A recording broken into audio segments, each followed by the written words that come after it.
আল্লাহ রাব্বুল আলামিন বলে তোমরা সালাত কায়েম করো এবং যাকাত প্রদান করো। কিন্তু আজকাল দুঃখের বিষয় এটাই যে আমাদের কাছে নামাজই নাই। এই কিছুদিন আগে মাহে রমজানুল মুবারকের মাসে মসজিদে এমন মুসল্লি হয়ে গেছে মনে হচ্ছে প্রত্যেকটা মসজিদকে 3 তলা করে বানাতে হবে, নাহলে লোক আঁটবে না। আজ এমন দুর্ভাগ্যের বিষয় যে আপনার মুসল্লি 20 থেকে 25টা, তার বেশি হয় না।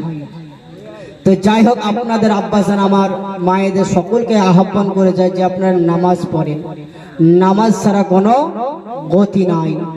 যেটা আপনার প্রতি ফরজ হয়ে গেছে, ফরজ হয়ে গেছে, সেটাকে আপনি আদায় করুন। কারণ আপনি আজ আছেন কাল নাই। কারণ আপনার ইমাম গাজ্জালি রহমাতুল্লাহ আলাইহি উনি কিতাবে বর্ণনা করছেন যে আমরা জীবিত হয়েও মুর্দা। কারণ আমাদের কাছে সব সময় আপনার মালাকুল মউত আজরাইল ফারিস্তা মউত একদম ক্রাশ হয়ে আছে, কাছাকাছি হয়ে আছে। যখন ইচ্ছা হবে তখনই আপনার জানখানাকে কবজ করে নেবেন। কিন্তু আজরাইলের ইচ্ছাতে নয়। যখন আল্লাহ রাব্বুল আলামিনের হুকুম হয়ে যাবে যে দুনিয়াকে আমার আব্দুস সাত্তার বান্দাকে পাঠিয়েছিলাম, তার আয়ু শেষ হয়ে গেছে, তাকে নিয়ে চলে আসো, তার রূহখানাকে কবজ করে নাও, তখন কিন্তু মালাকুল মউত আব্দুস সাত্তারের জানখানাকে কবজ করে নিয়ে যাবে।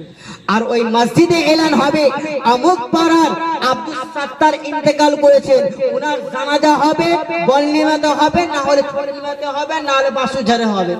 হ্যাঁ, এরকম এলান হবে। তো আপনাদেরকে বলি যে নামাজ পড়েন।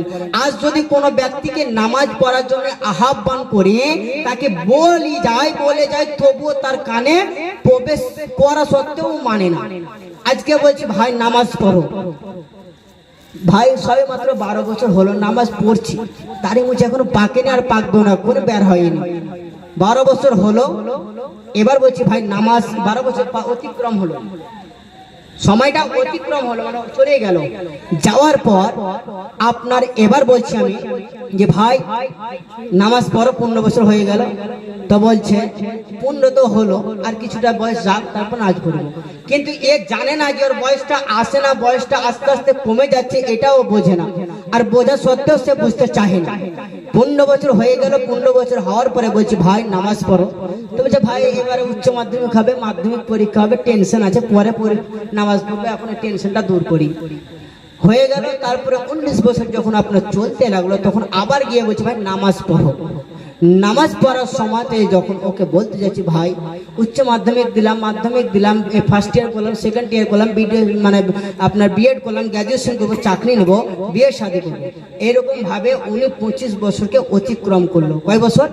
25 বছর।